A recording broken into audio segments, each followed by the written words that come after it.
क्या कुंडली सच में बता देती लव मैरिज होगी या फिर अरेंज मैरिज होगी? डेफिनेटली दिखता है कितने विवाह होंगे, विवाह होने के बाद क्या वो टिकेगा, ये सब कुछ जन्म कुंडली के द्वारा हम देख सकते हैं, उसको चेक कर सकते हैं और उसको प्रिडिक्ट कर सकते हैं। चार्ट फिक्स रहते हैं कि समय समय पर चार्ट बदलते रहते हैं? चार्ट तो हमेशा फिक्स होता है क्योंकि जन्म समय का निर्धारण है, बर्थ प्लेस और बर्थ ईयर, ये तीनों को देख करके, दृक देश और काल को देख करके चार्ट बनाया जाता है। कौन सी जो राशियां हैं वो प्यार में जल्दी पड़ जाती हैं? कन्या है, वृषभ है, तुला ले लीजिए। बेसिकली स्त्री राशियां ज्यादा कनेक्शन में होती हैं इस प्रकार की चीजों के। तो स्त्री राशि का मतलब ये नहीं कि वो लड़कियों की होंगी, स्वभाव से स्त्री होती है। अरेंज मैरिज स्टेबल होती है या फिर लव मैरिज स्टेबल होती है? सक्सेसफुल अरेंज मैरिज का रीजन ये होता है कि पार्टनर्स और फैमिलीज का कनेक्शन बहुत स्ट्रांग होता है उसमें। राहु का लव मैरिज से क्या कनेक्शन? तो राहु क्या करता है ना, इल्यूजन में रिलेशनशिप करवाता है। राहु के साथ शादी तो लव मैरिज होती है और टूटने के भी चांसेस ज्यादा बढ़ जाते हैं। ताज़ा मामला ही आप देख लीजिए, ट्विशा शर्मा वाला है, फिर दीपिका नागर वाला है, सोनम वाला केस जो आया था, राजा रघुवंशी की हत्या की थी। क्या वजह रहती है या फिर क्या स्थिति रहती है ग्रहों की जो ऐसी स्थितियां बन जाती? इन चार्टों को आप खोल के देखेंगे तो सबसे पहला नाम आएगा मार्स, सेकंड राहु,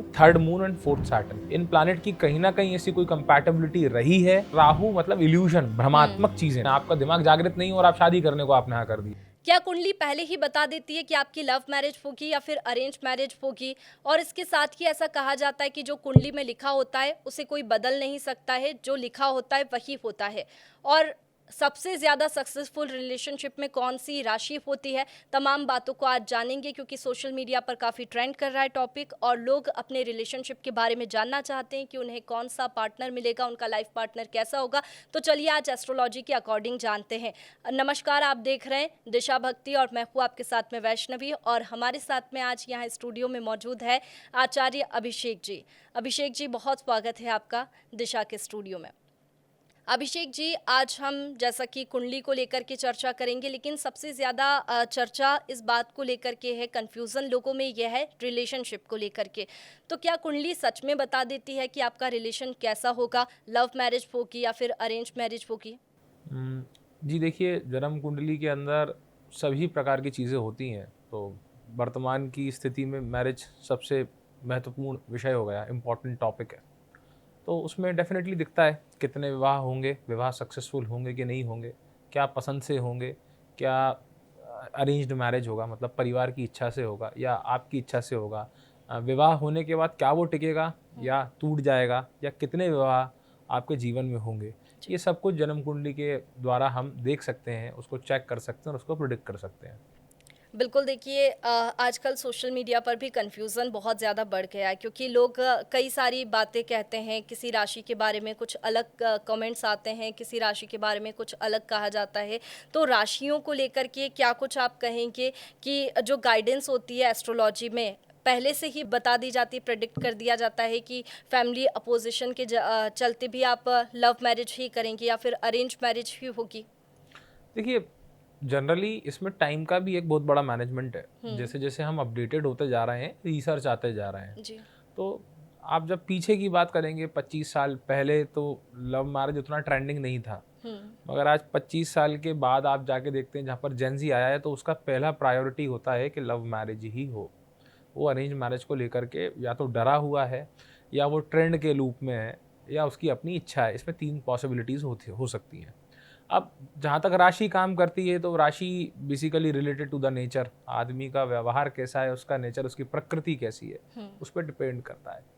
तो शुरुआत की 4 राशियाँ देखें, मेष, वृषभ, मिथुन और कर्क।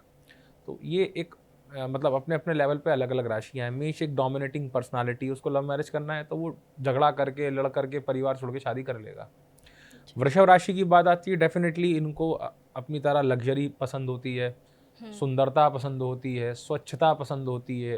प्रेम संबंध के अंदर जितनी भी चीज़ें जो दिखती हैं, जो शो होती हैं, वो पसंद आती हैं।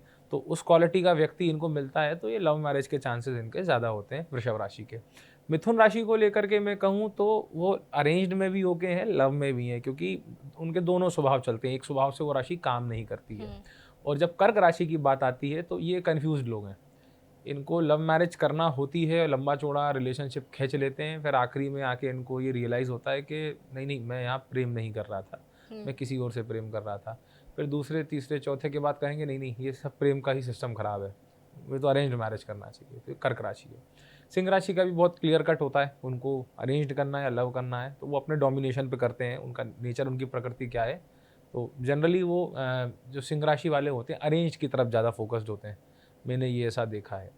कन्या राशि आती है, तुला राशि का आती है और वृश्चिक राशि आती है। कन्या राशि के साथ अरेंज्ड मैरिज और लव मैरिज का इशू नहीं है, उनका मन मिलने का इशू है, उनका मन कहाँ मिल रहा है। क्योंकि कन्या राशि के लव मैरिज के भी प्रपोजल्स उनके पास होते हैं, रिलेशनशिप्स भी होते हैं, लेकिन वो कहीं ना कहीं ऐसा कुछ इतना कुछ ढूंढना चाहते हैं, इतने ज़्यादा इंक्विजिटिव हैं चीज़ों को लेकर के कि वो उन्हें मिलता नहीं है, तो वो लव जाते जाते एकदम से अरेंज की तरफ शिफ्ट हो जाते, मतलब शिफ्टिंग वाली राशि है कन्या राशि, है ना। और उसके बाद आप देखिए तुला राशि, तो तुला राशि में भी यही है, ये भी शिफ्टेड राशि है, मतलब एक जगह पे नहीं रहेगी। या तो उसका मूड होगा तो वो लव मैरिज करेगी, या एकदम से अरेंज मैरिज में आएगी, या ये भी हो सकता है बहुत हद तक कि वो शादी ही ना करे और रिलेशनशिप में जीवन काट दे, है ना। वृश्चिक राशि सिंपल राशि है, वो सीधे अरेंज्ड मैरिज करते हैं, है ना। उसके बाद आप चलिए धनु, मकर, कुंभ और मीन। तो धनु राशि के जो जातक होते हैं और वो भी लव मैरिज को लेकर के बहुत ज़्यादा खुले विचार के होते हैं, तो वो कर सकते हैं। मकर और कुंभ राशि, ये दोनों राशि के साथ भी बेसिकली चांसेस, जैसे प्लानिट की प्लेसिंग देखनी पड़ती है क्या है, लेकिन ये पारिवारिक व्यक्ति होते हैं, तो बहुत रेयर है कि ये लव मैरिज में जाए। मकर राशि जा सकती है, कुंभ नहीं जाएगी। और मीन राशि वालों का तो यही रहता है कि अरेंज्ड मैरिज ही जहाँ तक करते हैं। बिल्कुल आचार्य जी, इसके साथ ही मैं ये भी जानूंगी कि कौन सी राशि की किस राशि से अच्छी बनती है, लेकिन उससे पहले ये जानना चाहती हूँ कि कौन सी जो मैरिज होती है वो स्टेबल होती है, अरेंज मैरिज स्टेबल होती है या फिर लव मैरिज स्टेबल होती है? देखिए, इसमें डिपेंडेंसी ऑफ द चार्ट बहुत इंपॉर्टेंट होती है कि जो सप्तम भाव होता है पुरुषों की कुंडली में, ये बहुत बड़ा कन्फ्यूजन है जी। आप चैट जीपीटी खोलिए, आप किसी एस्ट्रोलॉजर को सुनेंगे तो वो कहेंगे क्योंकि आपके सप्तम भाव में अमुक ग्रह है, कोई सा भी ग्रह हो सकता है XYZ, तो आपकी शादी स्टेबल होगी। भाई सप्तम जो विचार है, 7th हाउस का जो विचार है, वो विचार करेंगे ओनली फॉर द मेल्स, क्योंकि या मित्र भाव है, मतलब महिला मित्र में आपकी पत्नी भी आ जाएंगी, आपकी सहेलियां भी आ जाएंगी, सब लोग आ जाएंगे। फिर 7th को कनेक्ट करते हैं हम 5th हाउस से, 7th 5th का कनेक्शन देखते हैं। उसके बाद हम देखते हैं 9th और 11th 12th का। फिर हम D9 खोलते हैं, D9 में 5 और 7 देखते हैं। फिर उसी में चंद्र कुंडली होती है, उसको देखते हैं। तो इन सारी स्टेबिलिटीज़ को देख करके ये विचार करने पर दिखता है कि मतलब मेरा जो अपना अनुभव है, लव मैरिजेस चलती हैं, मैं ये नहीं कहूँगा नहीं चलती है, लेकिन अरेंज्ड मैरिज अभी ज़्यादा सक्सेसफुल है। अब उसका रीज़न क्या होता है? सक्सेसफुल अरेंज मैरिज का रीज़न ये होता है कि पार्टनर्स और फैमिलीज का कनेक्शन बहुत स्ट्रांग होता है उसमें, तो इस कारण से अरेंज्ड मैरिज आगे निकल जाता है। लव मैरिज में क्योंकि जो कपल्स होते हैं उनको उतना पारिवारिक सपोर्ट नहीं मिल पाता है, इसलिए वो अकेले पड़ जाते हैं और वो वहाँ पर मैरिज काम नहीं कर पाती है। अच्छा, तो प्लेनेट प्लेसमेंट कितना महत्वपूर्ण रोल प्ले करते हैं? क्या कुछ इनकी वजह से मैरिज पर इफेक्ट पड़ता है? देखिए, राशियाँ तो सबकी ही होती हैं। अगर मैं राशियों के हिसाब से बोलूँ तो मैं 1/3 पॉपुलेशन की बात कर दूंगा, तो राशियों पे उतना ना जाकर के प्लैनेट प्लेसमेंट को ही पहला डायरेक्शन मानना चाहिए चेक करने का। सबसे पहले मैं जाऊंगा किसी, यदि मैं पुरुष का चार्ट चेक कर रहा हूँ तो उसका 5th हाउस चेक करूंगा, फिर 5th का 7th के साथ कनेक्शन देखूंगा। यदि 5th हाउस के अंदर प्लैनेट्स हैं, जैसे जुपिटर बैठा हो सकता है, 7th हाउस में सैटर्न हो सकता है या वीनस हो सकता है, इसे कोई प्लैनेट है, इवन द सन, सूर्य भी हो सकता है, तो ये अरेंज मैरिज की तरफ ज़्यादा स्विच हो जाएंगे। फिर मैं चार्ट को चेक करूंगा तो कहीं पर राहु हैं या केतु हैं या मंगल हैं, ये 3 प्लैनेट बेसिकली बहुत इंपॉर्टेंट है। और एक मर्क्यूरी माने बुध, और राहु और केतु और आपका मंगल, ये 4 प्लैनेट बहुत ज़्यादा चार्ट्स में देखने में आए हैं जो लव मैरिजेस के लिए या रिलेशनशिप्स के लिए माने जवाबदार होते हैं, और ये वहाँ तक लेकर के भी जाते हैं। तो उन सिचुएशंस में हम चार्ट को चेक करते हैं। अब कई बार क्या होता है कि रिलेशनशिप 2-2 3-3 हो जाते हैं, लेकिन विवाह तक स्थिति पहुंचती नहीं है। क्यों? क्योंकि एक तो एथिक्स नहीं है। एथिक्स मतलब ये रहता है कि आदमी कुछ ही समय में बहुत कुछ जानना चाहता है, लेकिन जब जानने के उद्देश्य से जाता है तो वो शुरुआत में तो एज एन मैरिड कपल की तरह बिहेव करता है, और कुछ समय बाद वो आज़ाद हो जाता है। आजकल हर व्यक्ति के साथ क्या है, समस्या ये है कि उसको आज़ादी चाहिए। तो बुरी बात नहीं है, सबको आज़ाद होना चाहिए, लेकिन एक जो रिलेशनशिप है, रिलेशनशिप का आधार आज़ादी नहीं है। आज़ादी आप अपने पर्सनल लेवल पे हो, लेकिन रिलेशनशिप में आप आज़ाद नहीं हो सकते, क्योंकि आप व्यक्ति के बॉन्डेज में हो, इसलिए तो वो रिलेशनशिप है। तो आपको एक तरफ रिलेशनशिप चाहिए, दूसरी तरफ आज़ादी चाहिए, तो वो दोनों स्विचेस इकट्ठे काम नहीं करेंगे, वो ब्लास्ट हो जाएंगे। तो यहाँ पर बहुत इंपॉर्टेंट है कि ऐसे प्लैनेट्स देखे जाएं जो डोमिनेटिंग नहीं है, मतलब अपने पार्टनर को एक हद तक, एक लिमिट तक उसका जो वो करना चाहता है उसको करने दिया जाए, लेकिन बाद जब रिलेशनशिप किया जाए तो वो उस चीज़ को लेके बहुत क्लियर हो और बहुत ज़्यादा स्ट्रांग हो कि यही पार्टनर मेरा लाइफ टाइम रहेगा। और चार्ट की, जैसा कि आप बात कर रहे थे कि चार्ट में प्लेनेट प्लेसमेंट रहती है और ये तमाम बातें, लेकिन क्या चार्ट फिक्स रहते हैं कि समय समय पर चार्ट बदलते रहते हैं? चार्ट तो हमेशा फिक्स होता है, जैसे आप लग्न चार्ट देखेंगे या फिर नवमांश देखेंगे या चंद्र कुंडली देखेंगे, ये फिक्स्ड हैं, ये प्लानेट इधर उधर नहीं होते, क्योंकि जन्म समय का निर्धारण है बाय द बर्थ। हम पूछते हैं ना, बर्थ टाइम, बर्थ प्लेस और बर्थ ईयर, ये तीनों को देख करके, दृक, देश और काल को देख करके चार्ट बनाया जाता है। तो उसको आप चेंज नहीं कर सकते। हाँ, दशाएं स्विचेस होती हैं। जैसे आपने देखा होगा कि बहुत सारे लोगों की विवाह कुंडली में जो ज्योतिषी देखते हैं, तो जैसे बृहस्पति की दशा है, जुपिटर की दशा है, सबसे ज़्यादा इंपॉर्टेंट होती है शादी के लिए, बहुत सारी शादी होती है। फिर शुक्र की दशा है, फिर मर्क्यूरी की दशा है और फिर सैटर्न की दशा है। ये चार जो मैं प्लैनेट्स बता रहा हूँ, इनकी दशाओं का रोल होता ही होता है। ये चारों में से कोई ना कोई प्लैनेट होगा, चाहे उसके साथ राहु हो, चाहे कोई और ग्रह हो, तो वो एक अलग विषय है, लेकिन ये शादी आपकी करा देते हैं। प्रॉब्लम सबसे ज़्यादा शादी में जाती है केतु की दशा के अंदर, स्पेशली गुरु और केतु की दशा आ जाए। जुपिटर और केतु की दशा है तो उसमें शादी फिक्स होने में बहुत प्रॉब्लम है। शादी फिक्स हो जाती है, वो लोग बात करते हैं, झगड़ जाते हैं। शादी के पहले होता है ना कि अरेंज्ड मैरिज के अंदर बात करते करते झगड़ते हैं, और ऐसा लव मैरिज में भी कई बार देखा गया कि केतु और गुरु की दशा हुई तो वो शादी करने के लिए उद्देश्य उनका था, बात कर रहे थे, अचानक झगड़ गए और इतने ज़्यादा डिटैच हो गए कि एक दूसरे की सूरत देखना पसंद नहीं कर रहे हैं। तो ये अब इसका कारण क्या है? इसका कारण ये था कि आप एक दूसरे को पढ़ नहीं पाए, कि आप क्या क्या रिक्वायरमेंट थी, या फिर दशा आने से आपकी आवश्यकताएं बदल गई। कहीं ना कहीं शादी, विवाह, ये कोई भी चीज़ है, ये सब आवश्यकताओं का खेल है, इमोशनल सपोर्ट का रिक्वायरमेंट है, इसलिए रिलेशनशिप चाहिए। और हमारे यहाँ ये भी कहा गया, संतान की उत्पत्ति मतलब परिवार या वंश की उत्पत्ति, दो चीज़ें हैं, मतलब दोनों पति पत्नी साथ रहें, सौहार्दपूर्ण रहें। और यहाँ तक कि जो ब्रह्मचर्य की एक जो चीज़ कही जाती है कि ब्रह्मचर्य, एक पत्नी व्रती जो होता है, मतलब जिसने जीवन में अपनी स्त्री के अलावा, अपनी पत्नी के अलावा किसी अन्यत्र स्त्री को उस दृष्टि से नहीं देखा, तो उसको ब्रह्मचारी की ही श्रेणी में रखा गया। तो जैसा ग्रहों की बात है और राहु की बात करें या फिर ग्रहों के नेचर की बात करें, तो राहु का लव मैरिज से क्या कनेक्शन है? राहु का लव मैरिज से कनेक्शन ये है कि Rahu is a unethical planet, उसका कोई इथिक्स नहीं है, और जिस आदमी का एथिक्स नहीं है वो सब कुछ करना चाहेगा। जैसे यहाँ पर चार लड़कियां ऑप्शंस में, तो चारों को प्रपोज कर देगा, चारों को विवाह के लिए बोल देगा, और उसको जो समझाया जाएगा उसके विपरीत वो कार्य करेगा। तो राहु की जो मैरिजेस होती हैं, फर्स्ट हाउस का राहु ले लीजिए, फर्स्ट के बाद फिफ्थ हाउस का राहु ले लीजिए, या सेवन्थ हाउस का राहु ले लीजिए, प्रथम, पंचम और सप्तम, ये जो तीनों राहु हैं, ये तीनों शिफ्टेड राहु हैं। मतलब मेरे जो चार्ट देखने में आए, 13 साल का रिलेशनशिप, 20 साल का रिलेशनशिप, अचानक से वो गड़बड़ा गया पूरा। या तो कोई लॉयल्टी का इशू आ गया, या उन दोनों का एक दूसरे से मन भर गया, या मूड चेंज हो गया। तो राहु क्या करता है ना, इल्यूजन में रिलेशनशिप करवाता है। आपको लग रहा है बहुत अच्छा है, आप एक्साइटेड हो, आप इंजॉय कर रहे हो, और एक टाइम में आपका एक्साइटमेंट जीरो हो जाता है। तो इसी कारण राहु को लव मैरिज का सबसे ज़्यादा पॉसिबिलिटी वाला प्लैनेट कहा गया है, क्योंकि एक्साइटमेंट के बेसिस पे ये पार्टनर को चूज़ करवाता है और उसके साथ रिलेट करवाता है, या वो रिलेशनशिप में रहते हैं। लेकिन जब वो शादी में जाते हैं और वहाँ बॉन्डेज देखते हैं, परिवार की समस्याओं को देखते हैं, अपनी समस्याओं को देखते हैं, 24 घंटे साथ में रहते हैं, नेचर्स को देखते हैं, तो वहाँ पर राहु के साथ शादी तो लव मैरिज होती है और टूटने के भी चांसेस ज़्यादा बढ़ जाते हैं। इसी तरह से और भी जो ग्रह है, जैसे शनि है, केतु के बारे में आपने बताया, और भी जो ग्रह हैं उनका नेचर कैसा रहता है, वो क्या कुछ करवाते हैं? तो शनि और केतु की प्रकृति होती है कि शनि जैसे होता है, तो एक तो ओल्ड एज, मतलब काफ़ी समय में विवाह होता है, संघर्षशीलता से विवाह देगा, क्योंकि शनि को हमारे यहाँ ज्योतिष शास्त्र में दुख का कारण कहा गया है। केतु है ही डिटैचमेंट के कारण है, क्योंकि मोक्ष ग्रह है ना, मतलब उनका ये होता है कि जब केतु की दशा आती है तो बताते हैं, आप किसी भी जन्म कुंडली में उठा करके देखिए, जिसकी केतु की दशा, उसको सत्य का बोध हो जाएगा। मतलब जो उसके जीवन में बहुत महत्वपूर्ण था, जो इंसान को बहुत ज़्यादा वो विश्वास करता था, उनके असल जो चेहरे हैं, उनके जो रियल फेसेस हैं, डार्क टाइम के अंदर वो दिखने लगते हैं। तो केतु में रिलेशनशिप टूटने का कारण ये होता है कि उसको सत्यता का बोध हो जाता है।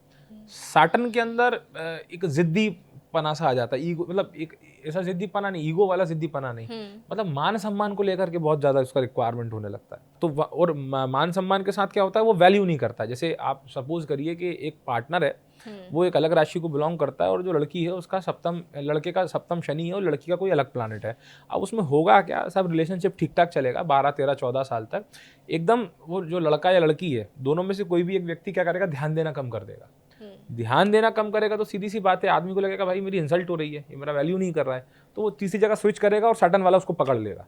अब पकड़ लेगा तो ये रिलेशनशिप यहाँ पर टूट जाएगा। सेव भी हो जाता है कई बार, लेकिन सेव बहुत रियरेस्ट होता है, टूटने के चांसेस बहुत होते हैं। फिर आता है मार्स।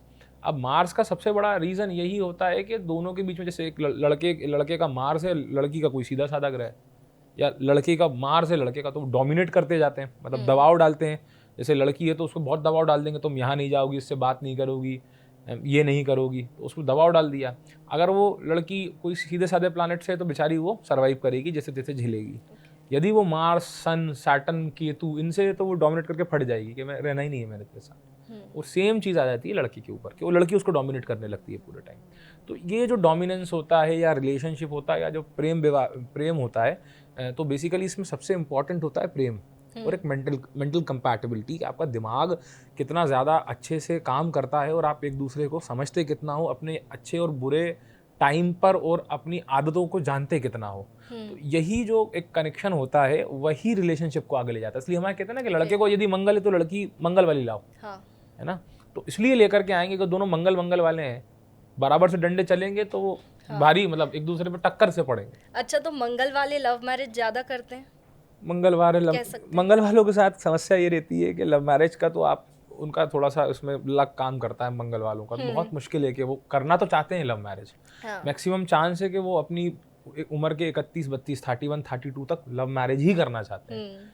समहाउ मंगल से रिलेटेड लड़की मिली तो चला जाएगा। उस लड़की का मंगल कमजोर हुआ या लड़के का मंगल कमजोर हुआ ना, तो 31, 32 में टूट जाएगा, वो नहीं चलेगा। और जैसा कि ग्रहों के बारे में तो ज़्यादातर लोग नहीं जानते हैं, तो मैं राशि अकॉर्डिंग सिंपल सा पूछूंगी कि कौन सी जो राशियां हैं वो प्यार में जल्दी पड़ जाती है? हाँ, मैं कह सकता हूँ कन्या है, वृषभ है, उसके बाद तुला ले लीजिए, ये भी बहुत जल्दी पड़ जाते हैं। मीन राशि भी आप ले सकते हैं, ये भी काफ़ी जल्दी पड़ते हैं। कर्क राशि तो थोड़ी सी पगली टाइप की होती है। रीजंस अपने अपने। शुक्र की राशि है तो वो अपने हिसाब से अपना पार्टनर चूज करती है। उसको ये नहीं चाहिए कि आप समझौता कर लो, समझौतावादी राशि नहीं है, समझौता नहीं करेगी, स्पेशली ऑन द लुक्स। उनको सुंदरता बहुत पसंद होती है, सौंदर्य से संबंधित राशि है। मिथुन और कन्या राशि के साथ क्या है, बातचीत से मतलब इमोशनल अटैचमेंट और कनेक्शन बहुत तेज होते हैं इन लोगों के, तो ये बहुत जल्दी अपने आप को समर्पित कर देते हैं। फिर कर्क राशि है तो कर्क राशि के साथ यही एक समस्या सबसे बड़ी आती है कि उसको बस रिलेशनशिप होना चाहिए, प्यार व्यार ठीक है, मतलब जैसे सोसाइटी का नॉर्म है ना कि आजकल ये ट्रेंड चल रहा है, तो उसका कर्क राशि चंद्रमा की राशि है, उसका चंद्रमा भ्रमित है और राहु का भी उस पर इम्पैक्ट हो गया, तो उसको दिखाना है कि I am in the relationship में, बॉन्डेज में हूँ। अब वो प्यार करता है नहीं करता या विवाह करता है कि नहीं करता, उसकी डिपेंडेंसी अपने अलग चीज़ पे हो गई, वो आने वाले टाइम पे छोड़ भी सकता है। तो कर्क राशि का इस प्रकार का नेचर होता है। फिर कन्या राशि आ जाती है, तो कन्या राशि का भी यही है, नेचर बहुत ज़्यादा देखते हैं कि कनेक्शन कितना है, पार्टनर समझता कितना है। अगर पार्टनर समझने वाला मिलता है तो 101% वो कनेक्ट होकर के आगे निभाते हैं। बेसिकली स्त्री राशियाँ ज़्यादा कनेक्शन में होती हैं इस प्रकार की चीज़ों के। तो स्त्री राशि का मतलब ये नहीं है कि वो लड़कियों की होंगी, वो स्वभाव से स्त्री होती हैं। जो स्त्रियों के काम होते हैं, तैयार होना, अच्छी अच्छी चीज़ें बनाना, गाना गाना, डांस करना, जो स्त्रियों का लक्षण बताया गया है वो इन राशियों से रिलेटेड लड़कों में भी पाया जाता है। तो उसी बेसिस पे अपने पार्टनर को चूज़ करते हैं और उनके साथ वो करते हैं। अब इन राशियों की सबसे बड़ी समस्या ये होती है कि ये अपने से ज़्यादा डोमिनेट लड़के को या लड़की को पसंद करेंगे। क्यों? क्योंकि इनका रिक्वायरमेंट ये है, क्योंकि जो तत्व इनमें है वो तत्व वहाँ नहीं ढूंढना है इनको। जैसे मैं अग्नि तत्व का आदमी हूँ तो मैं वायु तत्व को देखूंगा, हवा को देखूंगा, जिससे अग्नि और बढ़ जाती है ना, दोनों फ्रेंड्स हो गए आपस में। तो वो दूसरी तत्व की राशि को देखेगा, वहाँ पे पकड़ने की कोशिश करेगा। तो ये इस प्रकार से काम करता है। और राशियों को लेकर के लव मैरिज, अरेंज मैरिज वाली बात आती है, इसके साथ ही फैमिली की अगर बात करें तो फैमिली वाले मानेंगे या फिर नहीं मानेंगे, ये बात भी क्या कुंडली में पता चल जाती है? बिल्कुल पता पड़ जाएगा। इसमें आप सप्तम, पंचम और दूसरे भाव को, 7th हाउस, 5th हाउस और 2nd हाउस, इनमें यदि अच्छा कनेक्शन है लॉर्ड का और साइंस का, तो बहुत आसानी से और बहुत आराम से लव मैरिज हो जाता है, कहीं कोई प्रॉब्लम नहीं आती है। ऐसा ही अरेंज मैरिज पे भी लागू होता है। सेकंड हाउस का, 7th हाउस का, 5th हाउस का कनेक्शन है, तो वो अरेंज मैरिज तो कर दिया आपने, लड़का लड़की ठीक भी है, लेकिन फैमिली से उस लड़का या लड़की की नहीं बनेगी आपके, वहां पर एक प्रॉब्लम खड़ा हो जाता है, तो उसका भी विचार हमारे यहाँ दिया हुआ है। अच्छा, तो ये जो केस सामने आते हैं रिलेशनशिप में, अभी ताज़ा मामला ही आप देख लीजिए, ट्विशा शर्मा वाला है, फिर दीपिका नागर वाला है, और ऐसी सोनम वाला केस जो आया था, राजा रघुवंशी की हत्या की थी। कैसी रिलेशनशिप होती, क्या वजह रहती, या फिर क्या स्थिति रहती है ग्रहों की जो ऐसी स्थितियाँ बन जाती है? इसमें जितने भी मर्डर से रिलेटेड एरियाज हैं, इसमें मोस्टली आपने जो बताया मृत्यु हुई है किसी ना किसी की। इसमें यदि मैं एक जेंडर बेस अपना निर्णय दूं तो वो तो गलत बात है। लड़की हो चाहे लड़का हो, गलती सबसे होती है, कोई भी गलती कर सकता है। इसमें सबसे बड़ा डोमिनेंस का एक काम है, डोमिनेंस और जिद। अब इन चार्टों को आप खोल के देखेंगे तो सबसे पहला नाम आएगा Mars, second Rahu, third moon and fourth Saturn. इन सारे चार्ट्स को आप खोल के देखिए, 4 प्लैनेट मिलने ही मिलने हैं आपको।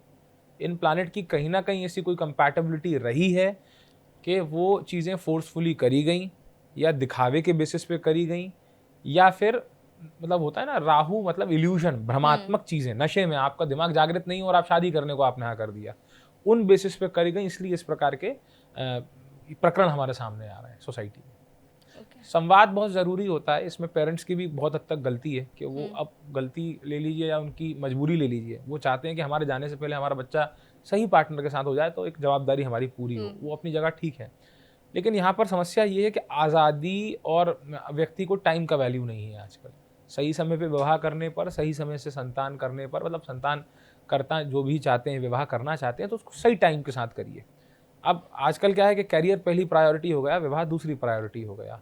तो आजकल विवाह को लेकर के भी बहुत सारे युवा, स्पेशली पुरुषों के अंदर एक समस्या आ गई है कि वो विवाह नहीं करना चाहते, है ना।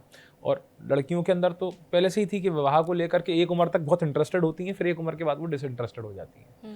तो ये सारी चीज़ों के इकट्ठे बहुत ज़्यादा इन पर काम ना होने के कारण, स्वस्थ संवाद होने का ना कारण, फैमिली और बच्चे के बैरियर के चक्कर में या पार्टनर के बैरियर के चक्कर में ऐसी चीज़ें हमारे सामने आ रही हैं। और इंटरकास्ट मैरिज को एस्ट्रोलॉजी में कैसा देखा जा सकता है? इंटरकास्ट मैरिज के अंदर हम मर्क्यूरी का विचार करते हैं, राहु का विचार करते हैं, 2 प्लैनेट्स में मैक्सिमम चांसेस होते हैं, और केतु का एक विचार हो सकता है, सैटर्न केतु साथ में हो तब हो सकता है। तो इन बेसिस पे जब अपन देखते हैं तब इंटरकास्ट या वर्क से हटके भी लोग शादी करने लगते हैं, तो वो स्थितियां सामने आती हैं। इसमें सक्सेसफुल होने के बहुत कम चांसेस होते हैं, स्पेशली ऑन द इंटरकास्ट तो आजकल बहुत नॉर्मल हो गया है, सब लोग करते हैं, ठीक ठाक चल भी रहा है।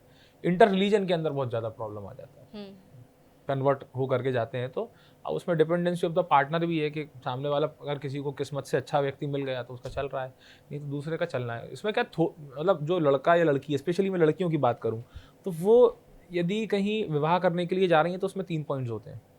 समझदार लड़की है तो वो लड़के को मतलब एक अच्छा मित्र देख करके विवाह करने जाएगी, और थोड़ा सा यदि दिमाग ज़्यादा है तो वो उसकी सूरत देख करके जाएगी, तो उसमें बहुत ज़्यादा चांसेस है कि वो विवाह तोड़ के आएगी। तीसरा, उसको लगता है कि बहुत खुले विचार का जीवन रहेगा, लेकिन वहाँ जाकर बंदिश हो जाती है। तो ये 3 चीज़ों के अंदर आप देखेंगे, लड़कियाँ तो ठीक हैं, लड़के भी ठीक हैं, लेकिन प्लैनेट प्लेसमेंट भी इसमें सेम ही मिलेगा आपको। क्योंकि वो ऐसे चीज़ कर क्यों रही हैं भाई, वो पहली वाली लड़की की तरह भी तो सोच सकती थी ना कि मैं पार्टनर में ये क्वालिटी चाहिए और ये पार्टनर करेक्ट है, लेकिन उन्होंने दूसरी क्वालिटी का पार्टनर चूज़ करा। तो क्यों करा? क्योंकि उसके प्लैनेट्स ही उस तरीके के बैठे थे, उन्होंने विचार ही उस प्रकार का दिया कि उसने उस तरीके से अपने निर्णय को करा। तो आजकल सभी लोग जैसा कि लव मैरिज की तरफ आगे बढ़ते हैं, या फिर अरेंज मैरिज भी कुछ लोग फैमिली की परमिशन से करते हैं, लेकिन सक्सेसफुल सबसे ज़्यादा कौन सी मैरिज होती है? लव मैरिज कह सकते हैं, या फिर राशि अकॉर्डिंग सबसे अच्छा जो हेल्दी रिलेशनशिप है वो किस राशि का हो सकता है? देखिए, अब इसमें लव मैरिज या अरेंज मैरिज के नॉर्म्स तो मैं बहुत ज़्यादा नहीं कह सकता हूँ। इसमें कुछ राशिज़ हैं जो मैं नोट करा हुआ हूँ, जैसे वृषभ और तुला राशि हो गई, दोनों शुक्र से संबंधित राशि हैं। मतलब उसका पत्नी कहेगी मुझे कार खरीदना है तो पति के चल कार ही लेके आते हैं, तो दोनों एक ही बुद्धि के आदमी हो गए। फिर अपन आते हैं मिथुन राशि और कुंभ राशि, है ना, सोच समझ के विचार करके धीरे से आराम से उस चीज़ को करेंगे, तो वो 2 राशि हो गई। तीसरी राशि आती है वृश्चिक राशि और मीन राशि, है ना। तो इसमें एक ब्लेंड है जुपिटर का और इसका मंगल का। तो दोनों ब्लेंड जो होते हैं, एक एक जो होता है एक पावर के साथ काम करता है और एक नॉलेज से काम करता है। तो ये भी मतलब ये जो 6 राशियां हैं इनका काफ़ी अच्छा इसमें विवाह के संपर्क में योग रहता है। अच्छा, ओके। और रिलेशनशिप को लेकर के जब भी या तो फिर कोई लव मैरिज की तरफ आगे बढ़े या फिर अरेंज मैरिज की तरफ, लेकिन सब लोग अपने पार्टनर के बारे में जानना चाहते हैं कि उसके पास्ट में कितने अफेयर्स रहे हैं, क्या कुछ रहा है, तो ये सब भी कुंडली से पता चल जाता है। दिख जाता है। क्योंकि ये एस्ट्रोलॉजी जो एप्स आती है इंस्टाग्राम पे या फिर सोशल मीडिया पे, तो ये बातें पूछी जाती है, जैसे कि ऐड है या फिर कोई भी ऐड आ रहा है तो उस पर मैं देखती रहती हूँ कि ये चीज़ पूछ रहे हैं कि कितने अफेयर है, चलेगा या फिर नहीं चलेगा रिलेशनशिप, तो ये कुंडली में इजीली पता चल जाता है। हाँ, डेफिनेटली हम जब चार्ट देखते हैं तो हम बता सकते हैं कि इसके कितने, देखो रिलेशनशिप एक अलग विषय हो गया। हम रिलेशनशिप को साइड करते हैं, शादी को साइड करते हैं, हम देखते हैं कितने लोग इस व्यक्ति से कनेक्टेड रहे। रिलेशनशिप का मतलब अगर आप परिवार की दृष्टि में भारतीय संस्कृति में मानोगे तो उसको ठीक नहीं माना। रिलेशनशिप जिस तरीके का अभी है, एक स्वस्थ रिलेशनशिप हो सकता है, अच्छी मैत्री का, कि आप एक लड़की एक लड़का है वो बात करते हैं, पढ़ाई साझा करते हैं, डिस्कस करते हैं और उनको लगता है कि हमको आगे विवाह करना है तो बहुत स्वस्थता के साथ बिना कुछ हेरा फेरी करे सीधे विवाह करते हैं। So that would be a good relationship as well ऐसा लव मैरिज, ये ठीक है। लेकिन उधर पर विचार मन में एक इस प्रकार की चीज को लेकर के दोनों आगे बढ़े कि एक रिलेशनशिप होना है और शादी हम तीसरे से करेंगे। अब वहां पर ही प्रॉब्लम्स आते हैं और वही चार्ट में दिखते हैं सबसे ज्यादा। मैंने आपको 2 डायरेक्शंस बताए हुए हैं, तो जो सेकंड डायरेक्शन में बताने जा रहा हूँ ना इसमें दिख जाएगा। 3 रिलेशनशिप्स रहे, मजबूत रहे, खराब रहे, किस किस किस्म के लड़के थे, या वो किस बैकग्राउंड को बिलोंग करते थे, या किस प्रकार की उनके नेचर्स थे, कैसी प्रकृति थी, या लड़की है किस प्रकार की थी, तो वो दिख जाता है उसमें, जनरली आसाम से दिख जाता है। तो ये किसी के रिलेशनशिप को हार्म नहीं करता है? जैसे एस्ट्रोलॉजी में अगर आचार्य है या फिर पंडित है वो खुलकर अपनी जो चीज़ें हैं वो बताने लगें तो? देखिए, हार्म एक लिमिट होती है हर एक चीज़ की, प्रोडिक्शंस की एक लिमिट होती है, लेकिन समस्या यहाँ पर ये आती है कि आप किसी व्यक्ति को अवेयर कर रहे हैं और किसी व्यक्ति को डरा रहे हैं, है ना। आप अवेयर कर रहे हैं तो that is a good point, आपको अवेयर करना चाहिए, भाई तुम जहाँ हो यहाँ ठीक नहीं हो, यहाँ से निकलो। और अगर आप डरा रहे हैं कि तुम तो शादी करोगे टूटेगी टूटेगी, तो this is not a good thing कि आप कह रहे हो कि टूटेगी टूटेगी, क्या गारंटी कि टूटेगी टूटेगी या नहीं टूटेगी टूटेगी। बहुत सारी शादी ऐसी भी होती है कि विदाउट मंगल भी होती हैं, बढ़िया चलती हैं। ऐसा क्यों होता है? ऐसा इसलिए होता है कि कहीं ना कहीं उस सिचुएशन में ग्रहों का परिहार हो रहा है। आदमी कहता है कि वो हमारे तो 36 गुण मिलते हैं, वो कोई कहता है 32 मिलते हैं। अरे भाई 36-32 का क्या करोगे? तुम बहुत दिखने में सुंदर हो, तुम खाना बनाना जानते हो, तुम पैसा कमाना जानते हो, लेकिन तुम्हारा पार्टनर तुम्हारी सूरत देखना पसंद नहीं करता, या तुम उसकी सूरत देखना पसंद नहीं करते। अब तुम 36 में ला लो चाहे 408 में ला लो, वो गुण से कुछ नहीं होगा। लेकिन कुछ जो चीज़ें, जो बेसिक चीज़ें होती हैं, मेंटल कंपैटिबिलिटी हो गया, भकूट हो गया, टेम्परामेंट हो गया, या कितना ज़्यादा एक दूसरे को स्पेस देने का बात हो गई है, ये पॉइंट्स अगर देख करके सारा काम कराया जाए और उसको बताया जाए कि हाँ भाई इसके पास्ट हैं, तो जनरली आदमी उस चीज़ को पहले क्लियर करे, सफाई से। ईमानदारी रिलेशनशिप में रहेगी ना तो रिलेशनशिप कभी नहीं टूटेगा। बेईमानी आएगी ना तो उसमें वो खुल भी जाएगा और वो टूट भी जाएगा। बेसिकली इंटेंशन पे डिपेंड करता है क्या इंटेंशन है। और कुछ रिलेशंस ऐसे हैं जो विदाउट फैमिली की परमिशन अपनी मर्जी से शादी करते हैं, बिना कुंडली देखे कोर्ट मैरिज होती है, तो वो रिलेशनशिप क्या हेल्दी होते हैं? कैसे देखते हैं आप उनको? देखो, मैं अपना जो अनुभव समझा हुआ हूँ, जो रिलेशनशिप स्ट्रांगली काम कर रहे हैं, तो जनरली ऐसा बहुत, मतलब लोगों को लगता है, डरते हैं कुंडली मिलाने से। जो रिलेशनशिप जिनका होता है वो डरते हैं कि हमने कुंडली मिलाई और पंडित जी ने कहा कि भाई तुमको मंगल शनि और केतु राहु है, ये लड़की को या लड़के को छोड़ो, तो वो डर जाते हैं। तो डरना बिल्कुल नहीं चाहिए। पहली चीज़ तो ये, आपको यदि डिसएडवांटेज से कुछ नेगेटिव पॉइंट भी मिल रहे हैं तो उन पर काम करना चाहिए। फिर दूसरी चीज़ यहाँ पर ये आती है, जो कोर्ट मैरिजेस का आपने पॉइंट कहा, या विदाउट चार्ट मैच करे, वो चार्ट ऑलरेडी मैच्ड है। कहीं ना कहीं देखो, मैच करने का रीज़न क्या है कि इनमें कितनी बनेगी। आप उन प्लैनेट्स के बेसिस पे देख रहे हो, तो ऑलरेडी उनके प्लैनेट्स ने उस लड़की में तो कुछ देखा होगा ना, या लड़के में तो कुछ देखा होगा ना कि ये मेरे ओरे का या मेरी ओरी का है। तो उस बेसिस पे मैक्सिमम चार्ट लव मैरिज के मैच होते हैं, बहुत हद तक मैच हो जाते हैं। वो चार्ट लेके आते हैं, वो मैच हो जाते हैं। रेयरेस्ट 25% तक चार्ट ऐसे होंगे जो मैच बिल्कुल नहीं करते, 20-25%, जो कि बहुत नॉर्मल है। बिल्कुल आचार्य जी, बहुत अच्छे से समझाया आपने कि कैसा रिलेशनशिप होता है, कौन सा रिलेशनशिप हेल्दी होता है, कैसी जो प्लैनेट्स की प्लेसमेंट होती है वो होती है, इसके साथ ही कौन सी जो राशि है वो सबसे ज़्यादा लव मैरिज में सक्सेसफुल रहती है, और यही लोग सबसे ज़्यादा जानना चाहते हैं। बहुत शुक्रिया आपका, दिशा भक्ति में आप आए और इतनी अच्छी जानकारी जो है वो आपने शेयर की। और देखिए, इसी तरह से और भी जो जानकारी है वो हम आप तक पहुंचाते रहेंगे, क्योंकि काफ़ी इंटरेस्टिंग टॉपिक्स भी है और राशि को लेकर के हर कोई जानना चाहते हैं। तो एस्ट्रोलॉजी पर दिशा भक्ति लगातार बात करता रहता है, तो आप बने रहिए दिशा भक्ति के साथ में। नमस्कार।